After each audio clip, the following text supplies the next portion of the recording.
Wah, makin meningkat ini wilayah timur. Kenapa ini? Apa penyebab meningkatnya? Apa faktornya? Oh, daerah barat Aceh. Kenapa ini seperti ini kejadian? Kok bertentangan sama hukum adat? Itu kami kaji. Oke, masih ada bapak-bapak, ibu-ibu? Ya, dengan Pak, yang tadi restitusi gimana ya? yang restitusi itu harus dipertimbangkan, Dek. Jadi memang di dalam administrasi kita belum lengkap, ya. Namun apabila restitusi tersebut memang sudah dibayarkan dan memang harus kita eksekusi, dia telah harus keluarkan, tidak menjalani lagi, itu laksanakan. Kuncinya tidak bertentangan sama aturan hukum yang ada. Sudah tuh yang terbaik untuk anak. Lakukan itu. Nah, sambil mempersiapkan, pasti ini kejaksaan akan mempersiapkan administrasi lengkapnya. Yang penting Harsi dalam melaksanakan tugas demi kepentingan terbaik bagi anak, tidak bertentangan sama aturan yang ada, laksanakan sih. Ya. Jangan ditunda-tunda apabila restitusi tersebut udah dibayarnya. Apalagi yang kita tidak eksekusi, ya kan? Keluarkan dia cepat. Oke, saya yakin jasa-jasa saya punya hati nurani untuk dalam penanganan perkara anak. Carikan kepentingan terbaik untuk anak. Jangan kita tunda-tunda. Kasihan mereka. Kuncinya tadi saya katakan, kesalahan anak bukan faktor murni kesalahan dia. Banyak faktornya. Oke, Arsi ya. Ya, Bapak. Terima kasih. Oke. Siapa lagi? Bu Fariza tadi saya lihat. Iya Pak, izin Pak ya. Ya. Nah, ini kan yang ingin saya diskusikan. Nah, ini kan menyangkut putusan hakim dalam hal putusan terhadap anak Pak ya. Ya. Jadi mungkin kadang-kadang Pak kan misalnya boleh tidak Pak, jika anak tersebut misalnya dia mungkin kadang-kadang anak tahu yang mana yang terbaik untuk dirinya. Kalau dia meminta misalnya izinkan saya ditempatkan misalnya di salah satu pesantren ataupun salah satu tokoh ini yang memang saya percaya kepadanya, ataupun yang diminta dikirimkan kepada keluarganya yang dia percayai bisa membimbing dia. Ya. Bisa nggak menyampaikan hal seperti itu dan dipertimbangkan oleh penegak hukum Pak dalam memutuskan putusan? Baik. Selanjutnya yang ingin saya tanyakan Pak, Ya. di versi tadi Pak, biar saya nggak keliru, kalau ada hukuman pidana yang mengatur minimal maksimal, itu yang kita ambil yang maksimal ya Pak? Gimana? Kalau ada Jadi, kalau ada ancaman pidana yang mengatur misalnya ancaman pidananya minimal 4 tahun, maksimalnya 10 tahun, itu yang kita ambil yang mana Pak? Oke. Baik. Kalau untuk syarat diversi, Bu Fariza, itu ancaman maksimal yang diambil. Maksimal ya Pak? Maksimal. Anak tidak ada ancaman minimal. Jadi minimalnya 1 hari itu. Nah, untuk batasan anak, syaratnya diversi hanya 7 tahun. Yang boleh didiversi di bawah 7 tahun. Jadi belum sampai di angka 7 tahun. Nah, apabila dia 7 tahun ke atas, itu tidak bisa didiversi. Nah, takutnya nanti bapak-bapak ibu-ibu berusaha untuk didiversi, ternyata hakim tidak mengeluarkan penetapan, kan sia-sia kita. Berjalan di proses peradilan belum tentu anak akan masuk penjara. Nah, itu kita pahami. Nah, terus yang pertama tadi pertanyaan Bu Fariza, apakah boleh Pak kami mengusulkan si anak minta di pesantren itu? Semuanya boleh. Usulkan yang terbaik, mungkin pesantrennya dekat dari rumah atau dia lebih percaya ke pesantren itu, ya kan Bu Fariza? Ya. Itu ya, itu pertimbangan usulan-usulan dari pengacara, dari PK Bapas, dari Peksos menjadi pertimbangan oleh hakim. Tapi yang memutuskan boleh atau tidaknya pasti hakim, punya kewenangan. Tapi pertimbangan yang ibu ajukan itu menjadi pertimbangan yang sangat bagus. Jadi hakim punya pilihan. Di mana yang tepatnya anak ini ya? Oh, dia di Aceh Lok Sumawe, tinggalnya di sini. Apa kesulitan nggak nanti orang tuanya mengantar anaknya ke sana? Pertimbangan-pertimbangan itulah yang dilakukan oleh hakim. Dia minta pendapat, mungkin dia panggil jaksa nanti, dia panggil PK Bapas nanti, PH-nya minta di sini loh. Bagaimana ya ini ya? Saya kan baru nih di Aceh misalnya, kata hakim kan. Hakim silakan tanya. Kalau menurut usulan Bu Farizah yang telah menguasai Aceh, orang Aceh asli, dan paham dengan pesantren itu sangat baik, mungkin menjadi itu putusan hakim nanti di dalam putusannya. Nah, silakan ajukan Bu. Yang penting kita sepakat demi kepentingan terbaik untuk anak, ya kan? Kita tidak ada kepentingan apa-apa di dalam itu. Kita tangani perkara itu demi kepentingan terbaik bagi dia. Nggak apa-apa, nggak ada masalah, Bu Farizah. Baik, Pak. Terima kasih, Pak. Oke. Depan kita lebih baik lagi, Pak. Amin, amin. Masih ada? Tadi ada suara bapak-bapak, saya lihat, silakan. Dengan siapa, Pak? Saya Pak Eliatus Pak, mohon izin saya Raja Pak.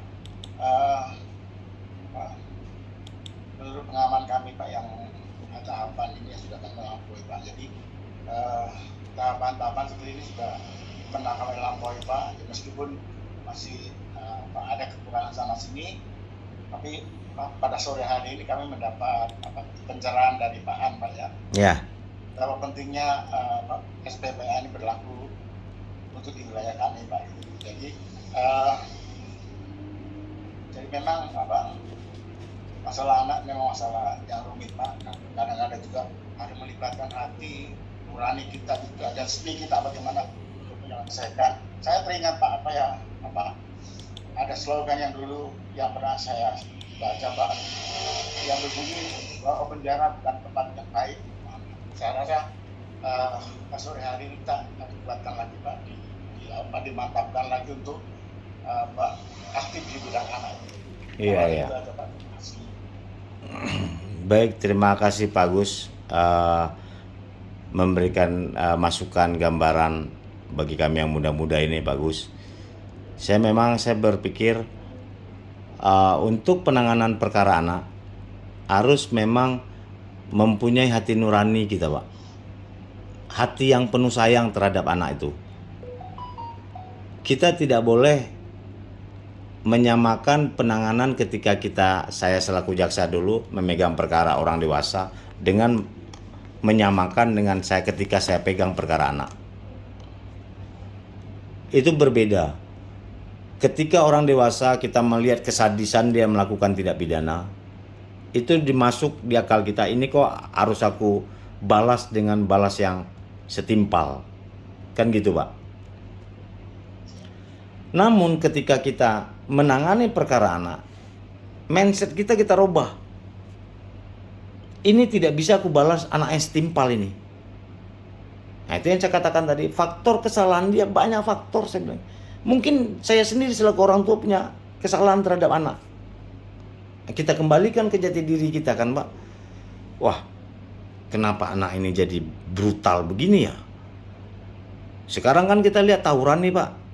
Wah berani-berani Pak, bawa golok, bawa apa kan.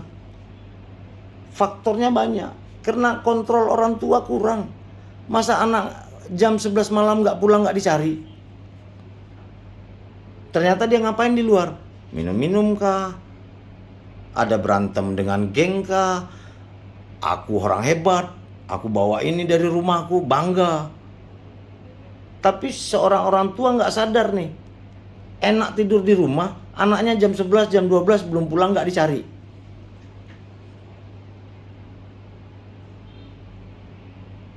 Minimal kalau anak sudah pakai handphone anak tuh, nak di mana nak? Pulang nak. Sekali dua kali orang tua nggak nanya katanya. Santai aja lah. Berikutnya lanjut Pak.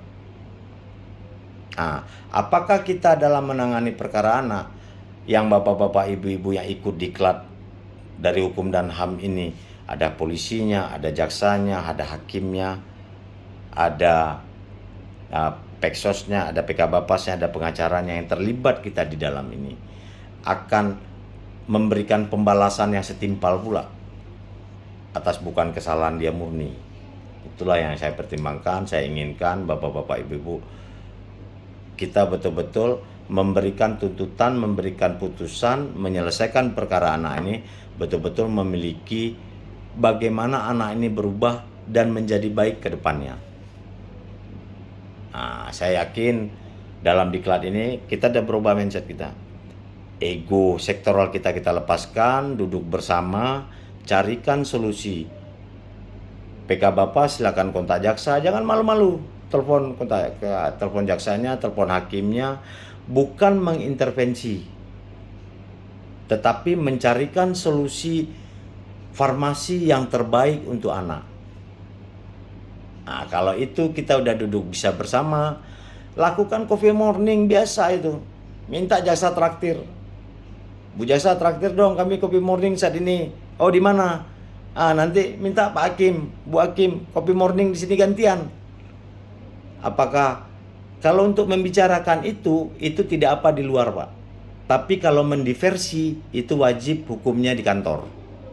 Di kantor kepolisian dia ada hanya tiga tuh, Pak ya. Di kepolisian, di kejaksaan, di pengadilan. Itu tempat diversi. Tapi kalau koordinasi membicarakan masalah anak, silakan kopi morning di kafe mana, Bapak. Yang penting ada yang traktir. Ya, ada rezeki jaksanya, ada rezeki penyidiknya. Cair suasana itu, Pak. Jadi ketika musyawarah diversi dilakukan, tidak kaku lagi. Kita udah tahu planningnya, kalau gagal si korban terlalu minta tinggi, ini kita mainkan, ini kita. Jadi kita nggak di bolanya, Pak. Kita yang ngatur pengendalian musyawarah diversi itu. Mudah-mudahan itu bisa diwujudkan. Oke, Pak Eli, terima kasih, Pak Eli Agus. Ya, mungkin ada lagi? Izin Pak. Ya. Dari? Ya Pak, dari Samson Pak, Peradi. Peradi mana, Bu Samson? Peradi Palu Pak. Palu. Oh, bagaimana Palu? Panas Pak. Panas ya. Wakil wali kotanya siapa lagi Palu? Pak Hida. Oh wakilnya Bapak. Kalau dulu Pasa. Ya. Wah, Pak Sigit ya, nyanyi terus lah ya. Karena sudah ibu dokter sampai saya lupa, Bu. Oh, ibu-ibu ya wakilnya sekarang, Pak ya? Ya. Wah, mantap. Oke, silakan Bu Samsan. Ya Pak. Dari Ini, Palu. Pak, mau tanya, apakah diatur terkait upaya hukum banding Pak untuk perkara anak? Karena kami ada pengalaman kemarin sempat dampingi anak umur 16 tahun Pak, narkoba. Jadi dia dituntut 112 yang 1 6 tahun Pak. Ya. Katanya. Tapi oleh hakim anak dia memvonisnya tindakan Pak pembinaan LPKS 5 bulan. Tapi kemudian kami dengar kabar dari pihak keluarga pelaku anak bahwa jaksanya banding Pak. Ya, jasanya banding. Ya. Ya. Itu kami tidak mengerti Pak. Baik. Apakah memang diatur khusus untuk upaya hukum perkara anak atau ada aturan khusus Pak yang mengatur atau bagaimana Pak? Baik. Penjelasan Pak. Baik, terima kasih Bu Samsan. Di dalam Undang-Undang SPPA itu tidak diatur tentang apakah boleh banding atau tidak. Karena dia lex spesialis, apabila tidak diatur di dalam undang-undang, dia diatur kembali dalam ketentuan umum. Jadi jaksa boleh banding, Pak. Jaksa boleh banding, pelaku boleh banding, pengacara boleh banding terhadap putusan yang menurut dia tidak tepat, tidak pas, atau belum pas. Jadi dibolehkan banding, Ibu.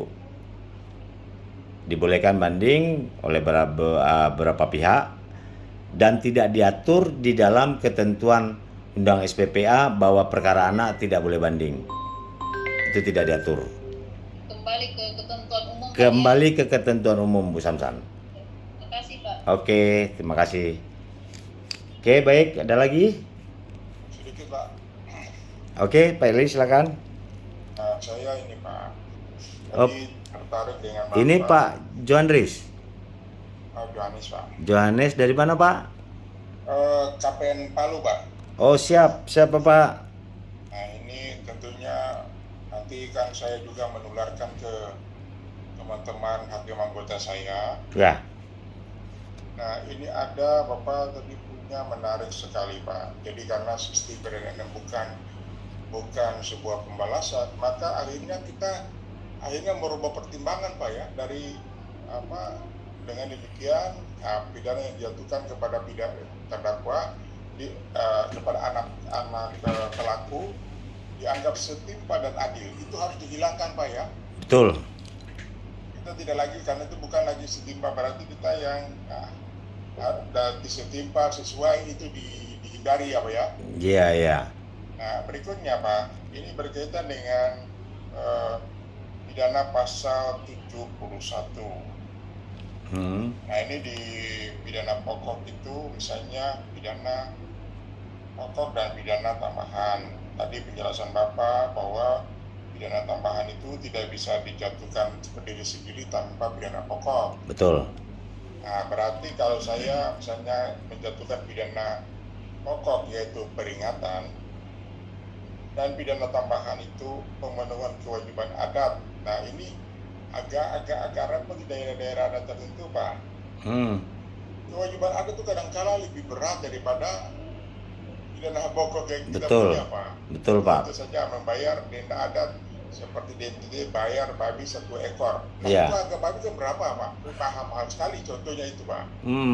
Nah itu kira-kira ada tidak nanti dari Kejaksaan Agung itu menerbitkan tentang batas-batas yang dapat dijatuhkan apabila dikonversikan dengan uang dalam sanksi adat itu Pak, sebagai follow up daripada pasal 71 ayat 2 itu Pak. Baik. Tambahan itu. Nah, kemudian Pak, yang satunya lagi, perampasan keuntungan yang diperoleh dari tindak pidana. Nah, biasa ini terjadi di dalam perkara-perkara anak-anak sebagai bagian daripada pengedar narkotika.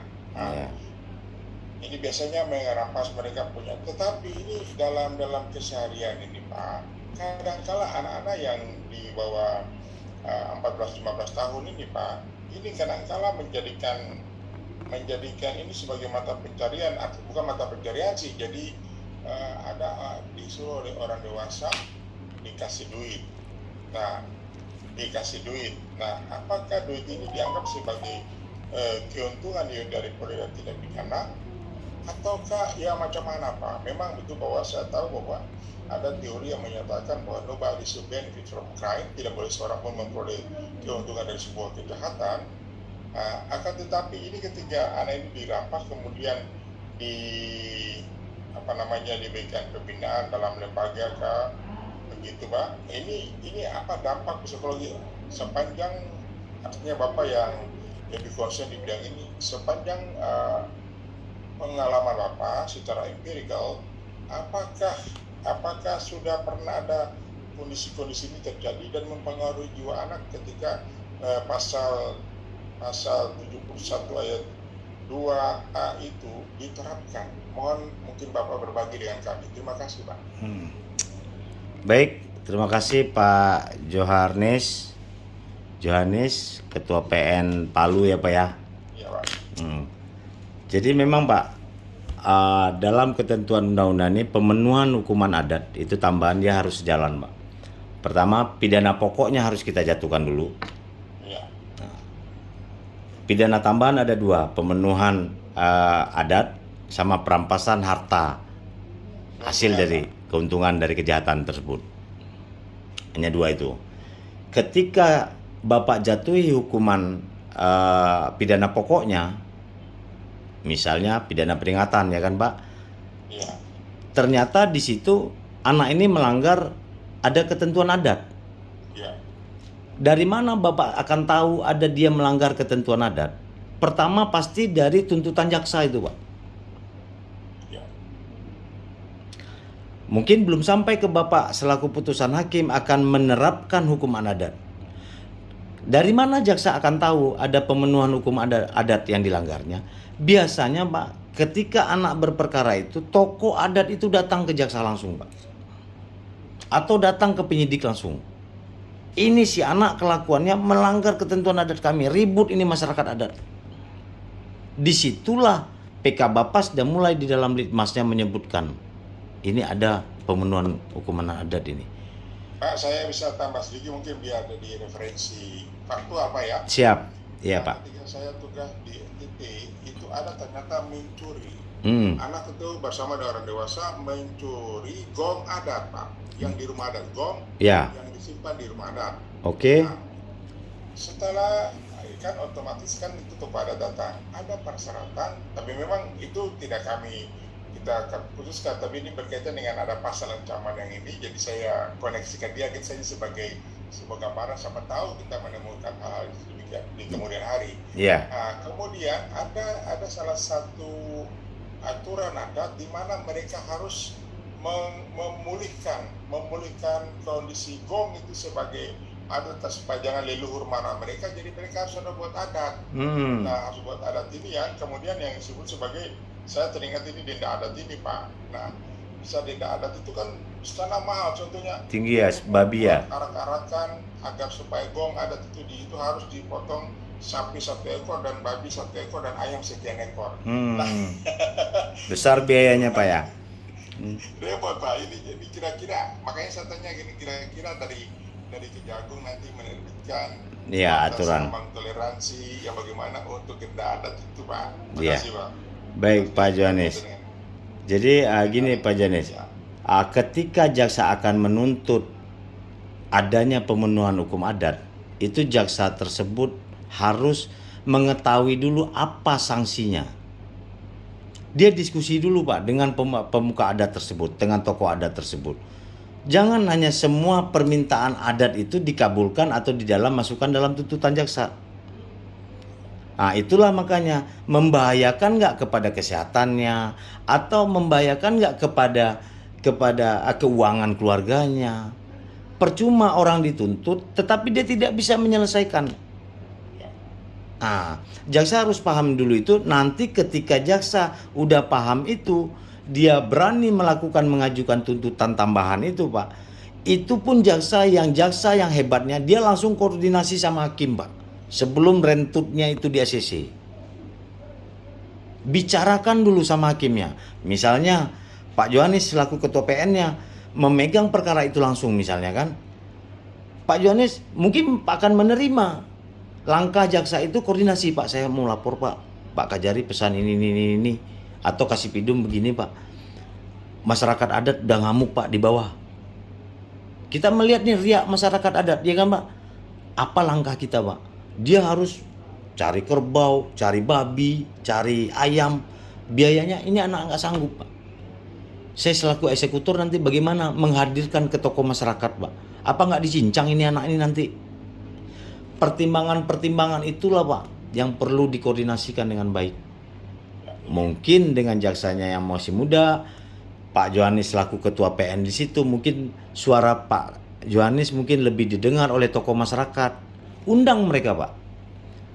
Saya akan putus perkara ini, tapi mungkinkah anak ini harus dibebani dengan syarat hukum adat yang cukup tinggi? Tolong pertimbangkan. Saya yakin dimanapun kita berada tugas Pak, yang namanya hukum adat pasti mengikuti perkembangan zaman. Itu pasti, itu nilai dari hukum adat. Setiap hukum adat pasti mengikuti zaman, perkembangan masyarakat adat. Tidak akan mungkin hukum adat selalu ketinggalan di dalam perkembangan hukum adat. Sisi-sisi itu selaku kita mungkin kayak ketua PN, Bapak yang memegang perkara itu mungkin lebih didengar oleh tokoh adat. Jaksa udah lapor saya, ternyata sanksinya cukup berat. Bisa nggak sanksi yang ini aja dia dikabulkan? Saya akan putus perkara ini, biar jaksa mengeksekusi. Tetapi kalau semua syarat harus terpenuhi, saya sanggup si anak ini tidak akan bisa. Akan bertentangan nggak Pak putusan kita dengan hukum adat? Pasti itu Pak. Kalau semua syarat itu tuh harus dilaksanakan oleh anak yang tidak mampu apa-apa keluarganya. Harus beli kerbau, harus beli babi, harus beli ayam, harus makan bersama 3 hari 3 malam. Wah itu saya bilang kan, hukum adat pasti mengikuti nilai-nilai yang tumbuh di masyarakat Pak. Di mana aja hukum adatnya, dia tidak boleh tinggal. Nah mudah-mudahan Pak Johannes di Palu kita masalah hukum adat cukup kuat. Terus Kejaksaan Agung pasti belum bisa mengeluarkan bagaimana ketentuan batasan berapa atau berapa biaya yang harus diapakan. Karena adat istiadat di Indonesia berbeda-beda, Pak. Iya, Pak. Nggak bisa ditentukan di Minang seperti ini, di Palu seperti ini, di Papua.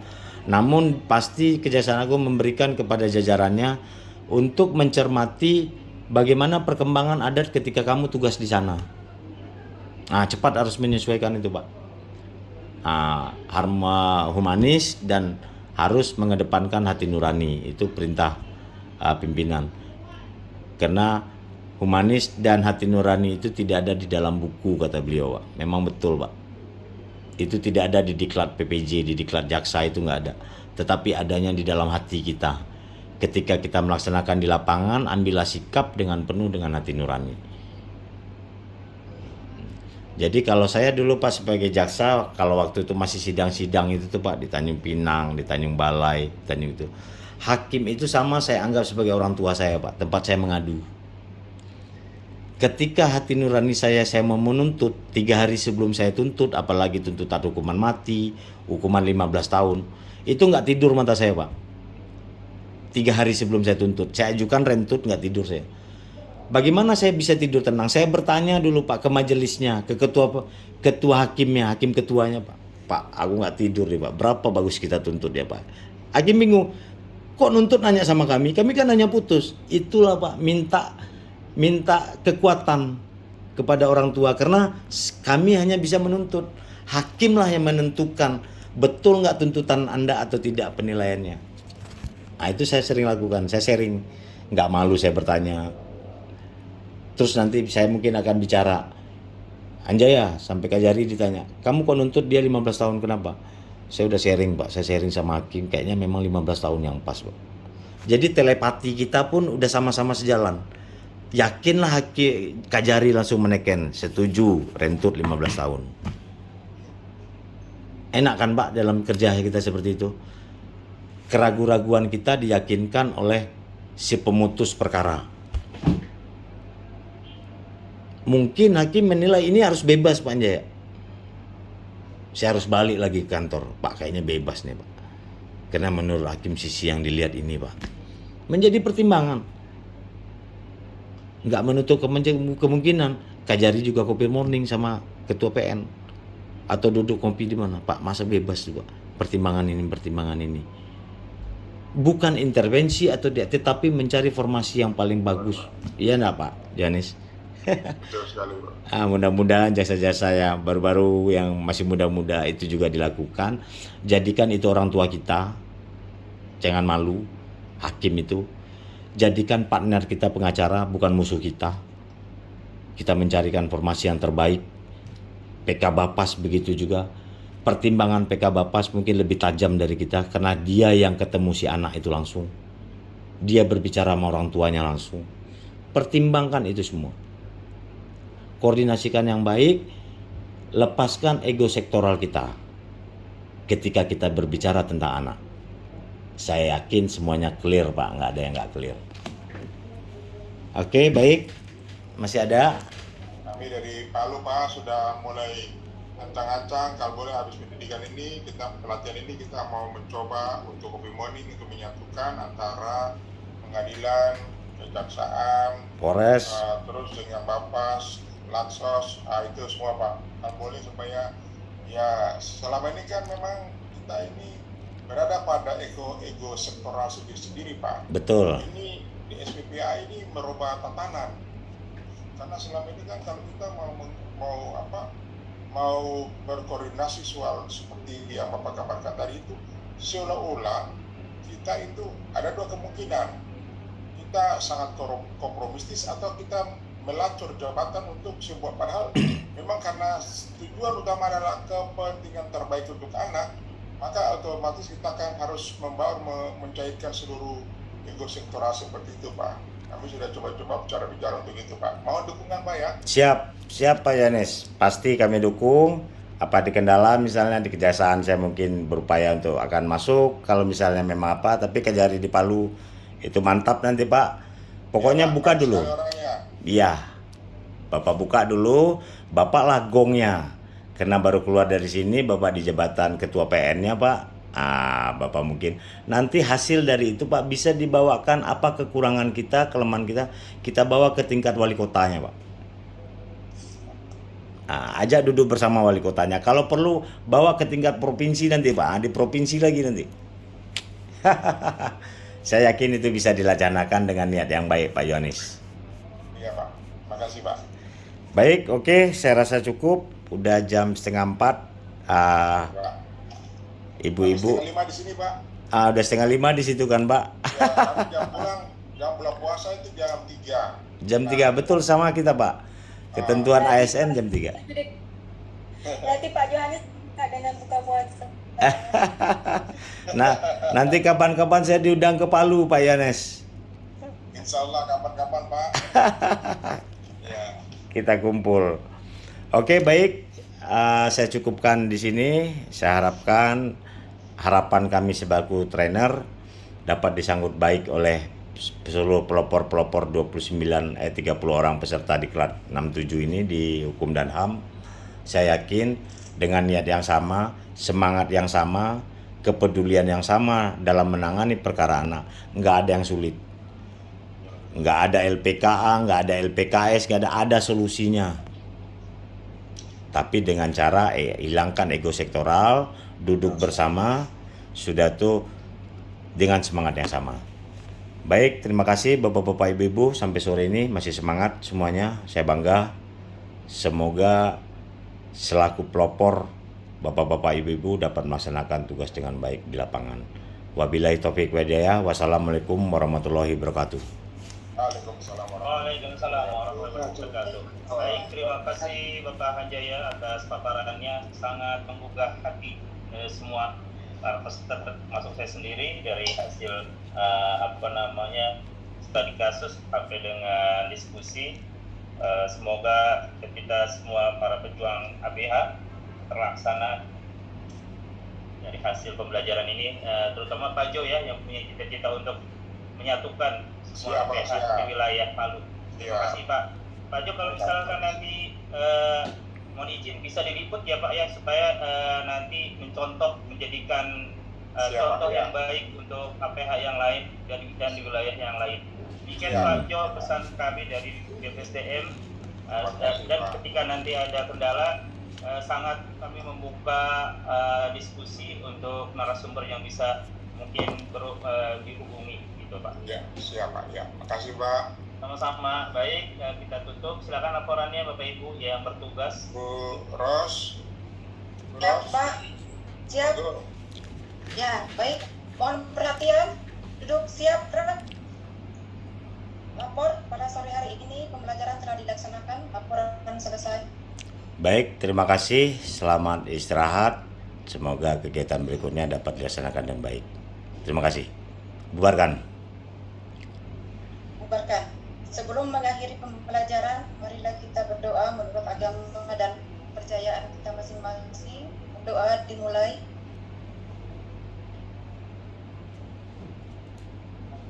Selesai. Istirahat di tempat, gerak. Ya.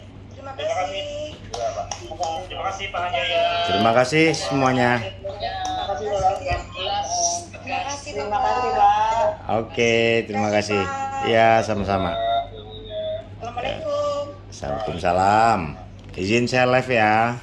Silakan Pak. Terima kasih semua. Selamat buka puasa. Salam. Ya, Mas Ari, terima kasih. sama-sama Ibu.